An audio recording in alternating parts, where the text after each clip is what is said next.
दोस्तों, क्या आप जानते हैं कि शरद ऋतु में गाय के दूध को कैसे खाया जाता है? दोस्तों, क्या आप जानते हैं कि शरद ऋतु में शक्ति उपासना में गाय का घी क्यों लिया जाता है? इसका विज्ञान क्या है? शरद ऋतु में गाय के दूध और खीर का विज्ञान क्या है? भाद्र महीने में खीर क्यों खाना चाहिए मनुष्य को? भाद्र महीना रोगों का मातृ महीना है, ऐसा क्यों कहा जाता है शरद ऋतु को? शरद ऋतु में यदि ये नियमों को पाल लेंगे तो साल भर बीमारी से मुक्त रहेंगे।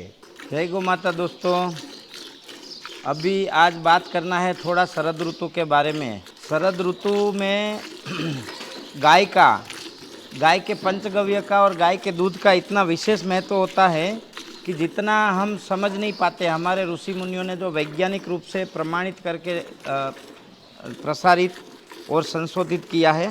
तो शरद ऋतु जो है उसको रोगों की जननी कहा जाता है। शरद ऋतु में बारिश में जो मनुष्य के प्राणियों के शरीर में पित्त जमा होता है, कफ जमा होता है बारिश के कारण, क्योंकि बारिश में पाचन क्रियाएं कम हो जाती है तो शरद ऋतु में पित्त बनता है, पुराना पित्त जमता है, पित्त से कफ बनता है, तो पित्त के कारण बहुत सारी बीमारियां होती है। तो दोस्तों, हमारे ऋषि परंपरा में और शास्त्रोक्त आयुर्वेद में इसका वर्णन है कि भाद्र महीने में ज़्यादा से ज़्यादा मनुष्य को खीर खाना चाहिए। देसी गाय के दूध से बनी सुबह खीर खाना चाहिए। दोपहर को हो सके तो चावल का खाना और केले और घी खाना चाहिए। जब आप खीर बनाते हो तो देसी गाय के दूध से खीर लबालब घी से भरी हुई होनी चाहिए, तो उससे जो है ना पित्त शांत होता है और 1 साल तक बीमारी नहीं आती। सुबह भी आप हो सके तो भाद्र महीना पूरा 30 के 30 दिन तीनों टाइम भी खीर खा सकते हो। खीर में आप सामे की खीर खाए तो और श्रेष्ठ है, मिलेट्स की खीर खाए तो और श्रेष्ठ है, और मिलेट्स ना हो तो देसी चावल। और ये खीर का विशेष करके महत्व है कि खीर खाने के कारण अपने शरीर में पित्त जमा नहीं रहता। और खीर में जब आप गाय का घी डालते हो तो घी जो है वो पित्त शामक है, उसमें शक्कर भी डाल सकते हो, शतावरी भी डाल सकते हो। तो ये जो भाद्र महीना है उसमें हमारी परंपराओं में श्राद्ध का महीना बताया गया है। इसमें लोग, पुराने लोगों के ज़माने से लेकर आज तक, हम गाय के दूध से बनी खीर घर में बनाते और कौवों को डालते थे। वो कौवे तो एक विज्ञान था, लेकिन विशेष करके महत्व वो था कि अपने घर में सभी लोग खीर खाए। जो घर में भाद्र महीने में पूरे महीने खीर बनाई जाती है गाय के दूध और घी से, और उसका आरोहण किया जाता है, तो वो उस घर में कम से कम बीमारी आती है। और भाद्र महीने मतलब शरद ऋतु में कभी भी जल्दी नहीं सोना चाहिए, 8 बजे सो जाना ऐसा नहीं होना चाहिए। शरद ऋतु में पूरा महीना कम से कम 10 से 10:30 11 बजे तक जागना चाहिए, ताकि चंद्र का जो प्रभाव है वो पित्त के ऊपर पड़ता है और पित्त का नाश होता है। इस प्रकार से यदि पित्त शमन की बात करें तो रोज़ शाम को इतना चलना चाहिए हल्का सा पसीना हो जाए। यदि भोजन करने के, दूध घी खाने के बाद चलते हैं तो एकदम धीरा चलना चाहिए, और भोजन के पहले चलते हैं तो तेज़ चलना चाहिए। जब गाय गोपालन के साथ साथ उसकी विविधताएं और वैज्ञान संगत जानकारी नहीं होने के कारण हमारे घर में गाय होते हुए भी हम गाय के पंचगव्य के उपयोग सही तरीके से नहीं कर सकते हैं। तो ये जो शरद ऋतु है उसमें नवरात्रि का आयोजन इसीलिए है, उसके पीछे ऋषि मुनियों ने बहुत बड़ा रिसर्च छोड़ा है कि शरद ऋतु में इंसान जो 10-11 बजे तक, 11-12 बजे तक थोड़ा रास गरबा लेता है तो शक्ति उपासना भी हो जाती है और शरीर में पसीना भी आता है। पसीना जब आता है तो पित्त का शमन हो जाता है और पित्त मल मार्ग से, अपने लेट्रिन मार्ग से पित्त बाहर निकल जाता है। तो ऐसे समय में गाय के घी और दूध का सही तरीके से उपयोग किया जाए। इस आरोग्य के साथ इसका क्या संबंध है, आयुर्वेद के साथ क्या इसका संबंध है, ये समझकर उसका उपयोग में लिया जाए तो उसका इतना प्रभावशाली है।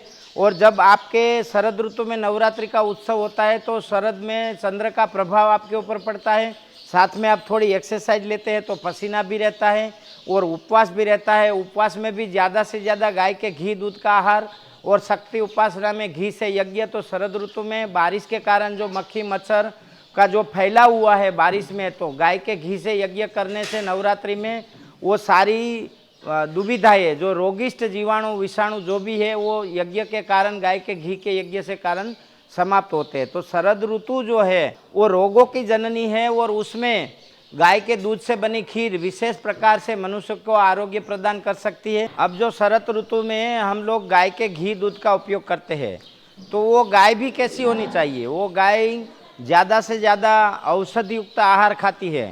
शरद ऋतु में गाय को ज़्यादा से ज़्यादा कालमेघ, शतावरी और जीवंती अवश्य देना चाहिए, क्योंकि शतावरी जो है वो पित्त शामक है, कफ शामक है, कंकाल तंत्र को मजबूत करती है। और कालमेघ जो है वो कालमेघ शरीर का माइक्रोफ्लोरा कल्चर बढ़ाता है। कृमिघ्न है तो कृमि नाश करता है। जवर नाशक है तो जवर का भी नाश करता है। तो जवर का नाश करता है मतलब लीवर को एक्टिव करता है, किडनी का शोधन करता है। और जो उसके शरीर में कोई छोटे मोटे कीड़े हैं तो वो कीड़ों को भी मारता है। जो गाय को आप कालमेघ जैसी औषध खाती है, ऐसी गाय का यदि हम पंचगव्य दूध, घी, दही उपयोग करते हैं तो विशेष प्रकार से फायदा रूप है। खास करके मैं आपको दो हाथ जोड़ के विनती करता हूँ कि भाद्र महीने में कभी भी गाय का दही न खाए और गाय की खट्टी छाछ न खाए, क्योंकि ये नुकसानकारक है। भाद्र महीने में कभी दही और छाछ नहीं खाना चाहिए, खास करके शाम को तो कभी नहीं खाना चाहिए, उससे भयंकर नुकसान हो सकता है और आप रोग के दायरे में जा सकते हो। और ये खीर जो है ये शरद ऋतु में शरद पूर्णिमा तक विशेष प्रकार से खानी चाहिए। शरद पूर्णिमा में खूब चंद्र के तेज में रखी हुई खीर, औषध युक्त अपामार्ग युक्त सूंठ, काली मिर्च, पीपल ऐसे 17 औषध डाल के जो खीर बनती है वो खीर मनुष्य को खानी चाहिए और उसका विशेष प्रकार से लाभ माना जाता है। और शरद पूर्णिमा के बाद धीरे धीरे खीर का प्रयोग बंद करना चाहिए। कार्तक मास के बाद कभी खीर खाना ही नहीं चाहिए। कार्तक मास दिवाली तक आप खीर खा सकते हो, दिवाली के बाद खीर का आहार कम करना चाहिए। उसके बाद मावा और मिठाई का आहार लेना चाहिए। जो गाय के दूध से बने पेड़े है और थाबड़ी है, रसगुल्ले है, जामुन है, ये मीठी मीठी मिठाई दिवाली के समय में खाना चाहिए, एक देव दिवाली तक। देव दिवाली के बाद ये मिठाई भी नहीं खानी चाहिए।